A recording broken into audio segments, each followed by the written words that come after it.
Welcome to Cafe Grit.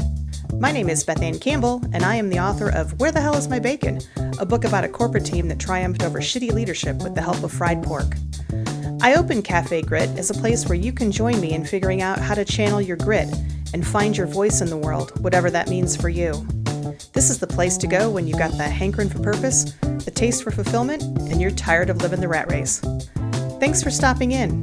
Cafe Grit is now open for service.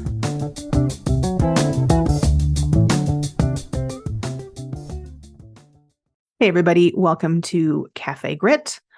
I am your host, Beth Campbell. Cafe Grit is the place to go where the Moxie is fresh, the passion cold brewed, and everything is served with a heaping side of mojo. I feel like I'm finally getting my mojo back. It's been 6 weeks as of this recording since I lost since my position was eliminated at my shitty corporate job.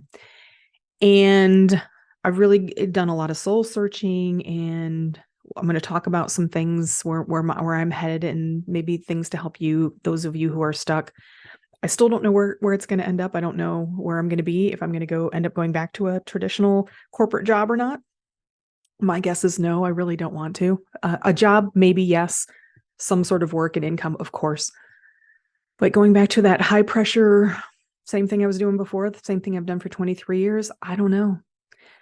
And then that's a hard thing for me to say publicly, because there are people that listen to this podcast who could have opportunities for me, and to hear me say, don't know if I can do it anymore. But that's the risk I take, and I have to be true, and I'm all about transparency. So anyway, I'm doing well, chugging along. I'm going to talk about just some I'm going to riff today on some day-to-day grit, because I've been observing day-to-day grit around me, including with myself. So hear me out. Let me tell you this little story about my little fucking bitch of a dog. So Moxie is my almost 2-year-old Labrador retriever. My heart and soul, I love her so much. I'm probably going to talk about Moxie more on this podcast, because first of all, raising her, or any dog or children or whatever, it requires inherent grit. And I also have another podcast that I haven't really done a whole lot on. And I like talking about dogs, but it's also exhausting trying to write books and help people write books and figure out my job and, do podcasts, more than one. So I'm going to just maybe talk about pets and dogs more on this one in the context of grit, because I can. So anyway, Moxie is a Labrador retriever. Labrador retrievers are usually in the top 1 or 2 dogs, at least in the United States, and have been for decades. And there's a reason why, because they are just fucking outstanding dogs. They are friendly. There are retrievers in general, dogs in general, they're just so happy to see you.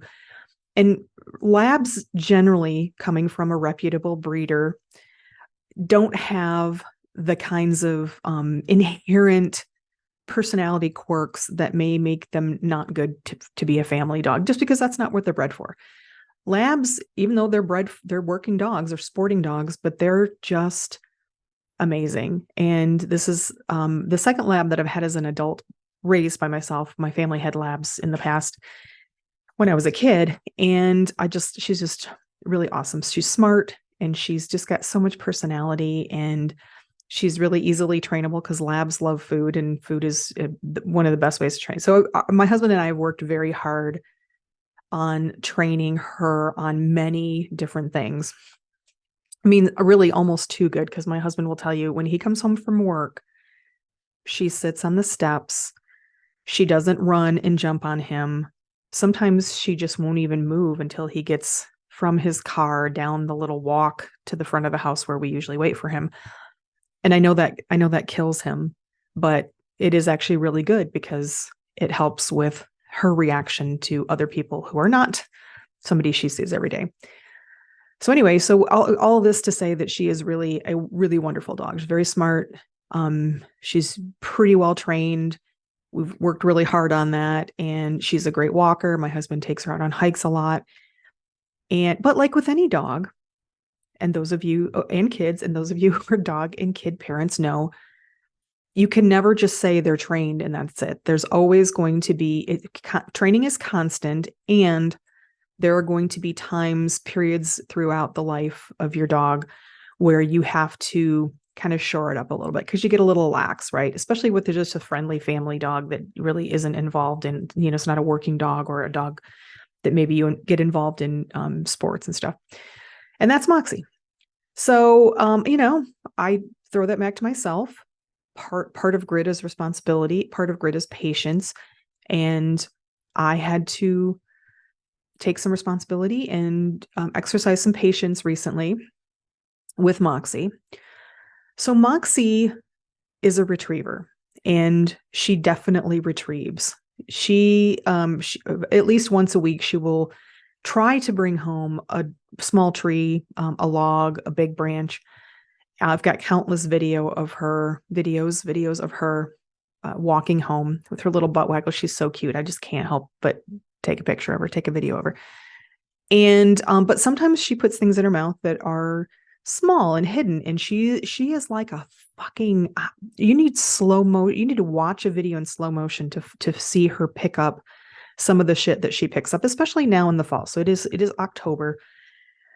And she loves October because it's cool in the morning, and because now the leaves are falling and people in our neighborhood usually blow their leaves into the road and they form big piles. And along with those leaves come things like, dead voles or moles or mice or acorns or lost toys. There are just a plethora of wonderfully smelling things in those piles of leaves. And so, we are not like strict walkers. If you are, great. Whatever works for you is fine. We are sort of a half and half. We walk quite a bit. Today we walked almost 2 miles, but she sniffs a lot too. Because sniffing's enrichment and it burns energy and it's good for her. So we do a little bit of a hybrid there.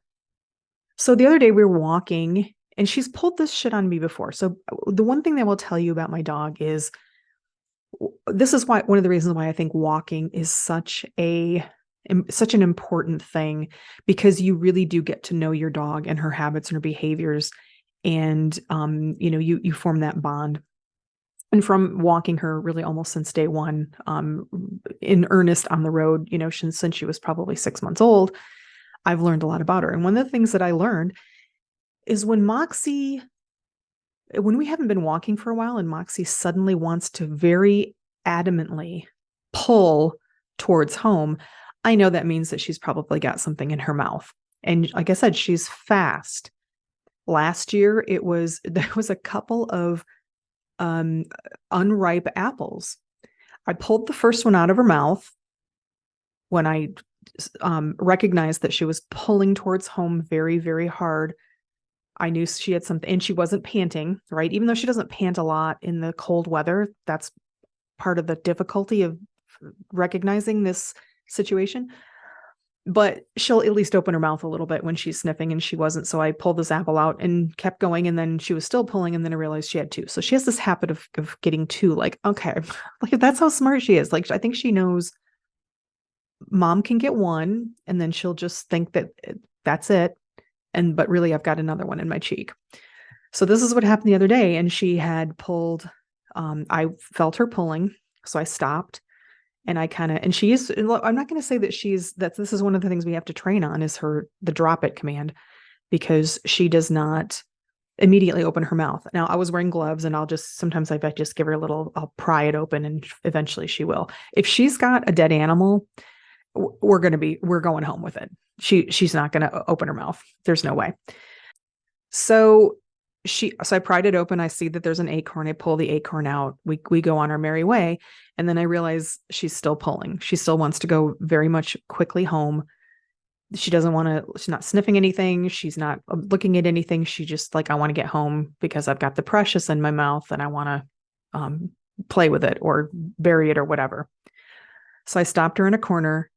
And I did the same thing. I just put her in a sit and I reached down and I just kind of put my fingers near her mouth, and she growled and pulled away. Now, she wasn't attacking me pulling, but she was getting very, I'll call it food protective, even though it was an acorn. I don't think she was going to eat it.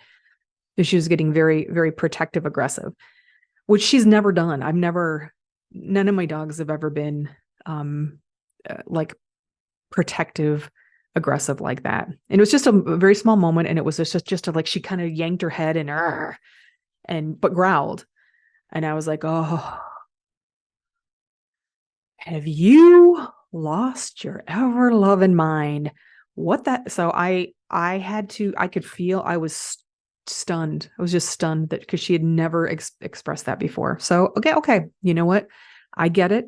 This is on me. This is training that needs to be shored up. So right there on the corner on the curb, I put her in a place, which means that she lays down. At some point in the kerfuffle, she dropped whatever it was in her mouth. I'm assuming it was an acorn, so that's what the first one was.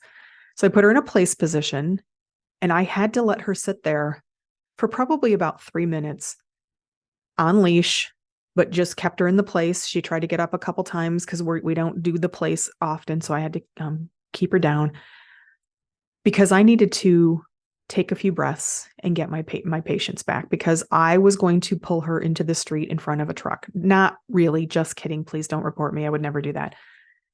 But that's how livid I was.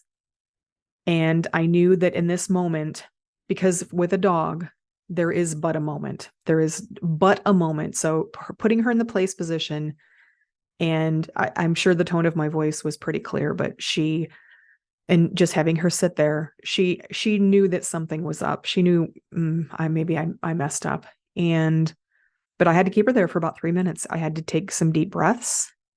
I did say to her about 7 or 8 times, have you lost your fucking mind?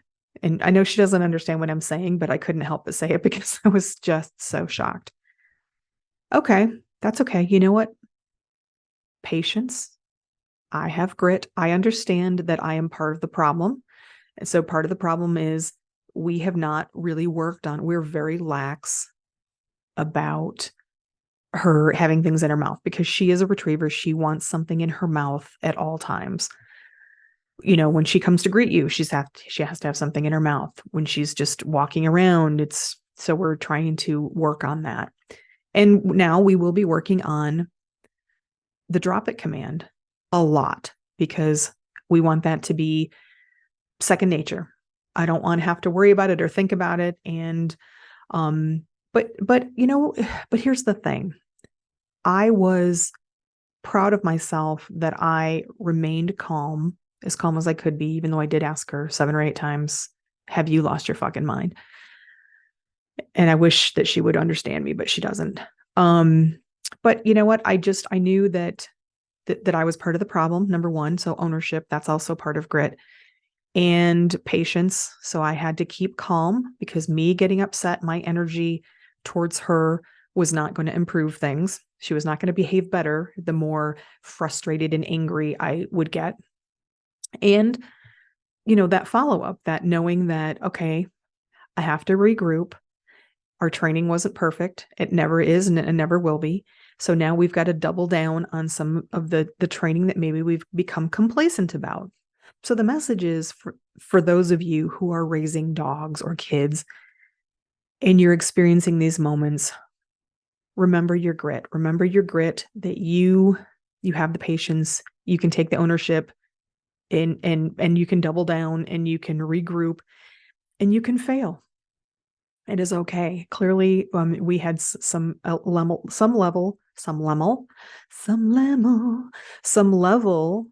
of failure with the training, but that's okay. That doesn't mean that we're bad people or whatever. And I'm just thankful that, because in the past, especially during that first year with her and working, in a traditional corporate job where I've talked about the stress that I've had, it was hard. I wouldn't do it again with a puppy. And there were times where I did lose my patience. There were times where I had to go into my bathroom and shut the door and sit there for 10 minutes while I have a puppy whining outside the door, or perhaps pooping somewhere, because I just needed to take a breath because I was losing my patience. So, I'm thankful and grateful that I've evolved since then, but also thankful and grateful that I can recognize that where there's a failure, and I can take ownership of that and try to make it better. So that is what grit is all about.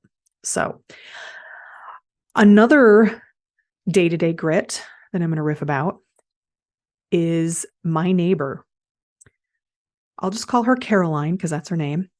And Caroline is a new mother. She's got a almost 3-year-old boy with her husband, and they have like a 7-month-old, cute as shit little girl.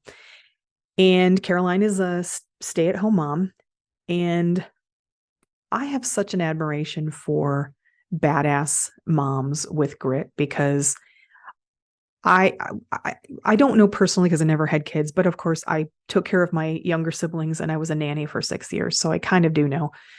And it does take a lot, like with pets, it takes a lot of patience, and it takes a lot of determination, acceptance of failure, ownership, all of the things that I had to deal with Moxie, and when she clearly didn't love me anymore and tried to sneak 2 acorns home. But anyway, so Caroline, she's a very active mom, young mom, and the family, she and her husband are very active with the kids, and it's just adorable. I love living next door to them because they're just awesome. And I often will sit out their driveway. I can look, if I'm outside of my front door, I can look to my left and I can see their most of their driveway and their garage, which is like on the lower level. And I often will sit on my front porch with Moxie after we've taken our walk, when she likes to hang out in the front yard because she can see everything. She just sits out there and explores, berries stuff, looks at the squirrels, plays with the birds, that kind of thing. So often, we'll see each other from next door. I was sitting out one day recently, and Caroline was in her front yard. I hope, if she ever listens to this, I hope she's okay with me telling you this. It's really I'm completely in awe of her mothering skills. So it's really a very positive thing. So Caroline was in the front yard, and she's got on one arm this baby who's about 7 months old, her little girl. And the little almost 3-year-old is on the driveway. He's about halfway down the driveway. And I hear her tell him to do something. I can't quite hear what she's asking him to do, but she's mother asking him. I had a mom. I know. I recognize the tone. Something to do that he doesn't want to do. I think it's just, come down or come in or something. And he doesn't want to do it because he's a terrible twos. He's really adorable. He really is. But every kid goes through that phase where they're challenging, right? They're 2 years old and they're challenging. So she tells him to do something, whatever it is. He says no. So she starts to do the countdown. So this, like if you had a parent, in the 70s or 80s, probably even today they do it, where they would count down. My mom always counted up. It was 1, 2, 3. And if you get to 3, that's it. Caroline counts down 3, 2, 1. 2.5-year-old does not move. She does not get angry. She does not flip a nut like I would. She simply turns around, baby on the arm, walks into the house through the front door. Kid's still halfway down the driveway. He kind of looks over at me because he's noticed that I'm sitting there, and I kind of give him the uh-oh. And he kind of like shrugged his shoulders. Then there was sort of like a nervous excitement, like, uh-oh, I'm in trouble now, right? Well, just wait for it, little boy. So he starts going down the driveway towards the garage, which I think that's probably what she was asking him to do anyway. He goes into the garage, and he has this little scooter. So he starts playing with his little scooter. I see Caroline come through the garage door from the inside of the house, very calmly picks him up off of his scooter. And of course he protests. He doesn't want to go in. She picks him up. She's still got the baby on the arm. Still got the 7-month-old baby on her arm. Picks up the toddler under the other arm. And he's just hanging there, and he's kicking his feet, and he's, kind of crying out that he's, in protest or whatever. She says not a word. She simply, and she's in her bare feet, right? So this was a few weeks back. It was still a little warm. She's in her bare feet. She walks up the driveway to their yard. So they're kind of on a hill. She slowly walks up the hill, very determined, very deliberately. She's got the baby on one arm. She's got the toddler under the other arm, hanging, throwing a tantrum. And she simply walks up the grass to the front sidewalk and into their house. And whatever happened after that, I don't know. But I just thought, what a fucking badass. She didn't get mad. I mean, maybe she was. I mean, she hit it well. She didn't get upset with him. There was a consequence. You got 3, 2, 1, you got to 1.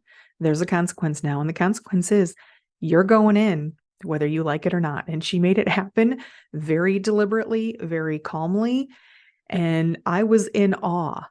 It has been a long time since I have observed a badass mom like that. My sisters are badass moms. My younger sister, Allison, has 3 kids. And I remember when she was raising them, I would go to her house and I would think, how are your kids so well behaved? Now, I know that they weren't always well behaved, but really, I was just in awe of she and her husband's parenting skills, because it does awe me the kind of patience that people can have with their pets and their kids. But you know what? I'll own that myself. I can have that with my dog.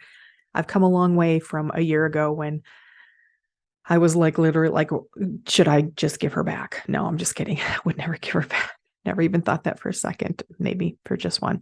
Anyway, just some day-to-day grit I wanted to riff about, get away from all the unemployment shit. And I'm really excited about the direction my life is going right now. It's hard. I still have a lot of guilt about bringing in such a small percentage of the income, but we've been doing really well. We've been being very mindful about what we buy. And honestly, we've been doing really, really well. I haven't even had to tap into my savings or anything. So I'm feeling pretty good about it. Feeling pretty good about thinking about things like maybe working for myself. I know I'll have to really dig into this and talk more about it in a future episode, because I know there are so many people out there who have done this, who have left the corporate life, the toxic, stressful corporate life, and they have made their own business. They run their own business. They're their own boss in many different genres of many different roles and genres of types of work. So I'm kind of excited about exploring that. I'm thinking about maybe opening kind of a creative consulting firm under my LLC. So we'll see. I'll talk about that more later. But until then, I would love to hear from you about your day-to-day grit. What do you observe, or what have you observed lately that's made you go, holy shit, I got some grit, or somebody has some grit? They are impressing me very much so. Let me know about it. Reach out to me. I'm on LinkedIn. I'm on Instagram, Threads, Facebook. You could go to my website, BethAnnCampbell.com, and with an E, BethAnnCampbell.com. All kinds of fun information there. Links to all of my podcasts, the video and the audio, my books, links to some information about them. I just recently republished Where the Hell is My Bacon, which is my first book. Recently republished the ebook. It's out there with a new cover. Look for the blue cover with the strip bacon across it. The old version is going to be out there. You know, if people have stuff and they sell it on Amazon, it could be used versions. So that's always going to be there. But look for the blue book. It's the cheaper one as well. And I'm working right now on getting the print version out there. I'm really excited about that because I'm learning something new. I'm learning how to format a simple book. And I know many people out there who do this for a living. I bow to your skills. I just wanted to try it on this one because it's a pretty simple book. So anyway, look for that. But BethAnnCampbell.com, lots of information about me, some bio information. My articles are out there that I write, my blog, so you can check that out. But let me know about you. Let me know about your grit in your life, and because I love hearing about it, and I love bringing that kind of and what you'd like to hear. What would you like to hear in the realm of grit in the future? Let me know, and then go to the mirror that is closest to you right now, your nearest mirror. Look in it. Look yourself directly in the eye, and say to yourself, "You are a fucking badass." And don't let anybody tell you otherwise, because you are. Take it easy. Hey everybody, thank you for stopping by Cafe Grit, where the Moxie is fresh, the passion cold brewed, and everything is served with a heaping side of mojo. For more Cafe Grit episodes, please check out bethanncampbell.com/cafegrit. If you enjoyed this episode, please consider giving it a rating or review on YouTube, Buzzsprout, or your favorite streaming platform. I'll be forever grateful, and in return, I'll wish upon you copious amounts of bacon, your favorite hot beverage, and of course, pie. I'd love to connect and hear about your grit experiences as well. Please go to bethanncampbell.com for links to all my social media. Cafe Grit is a product of Beth Ann Campbell, LLC, all rights reserved. Thanks again, and remember, you are a badass. Don't let anyone tell you otherwise. Take it easy.